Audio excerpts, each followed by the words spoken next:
दोस्तों, अगर मैं आपसे पूछूं कि ट्यूशन को उर्दू में क्या कहते हैं तो आपका जवाब क्या होगा? सोचिए, ट्यूशन तो अंग्रेज़ी का शब्द है ना, तो इसको उर्दू में क्या कहेंगे?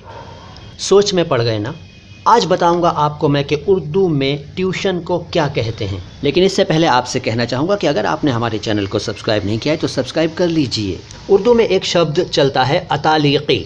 अतालीक़ी ये तुर्की भाषा से आया और इसका मतलब होता है आदर सिखाने का काम, तालीम देने का काम, शिक्षा देने का काम, इंस्ट्रक्शन, ट्यूटरशिप।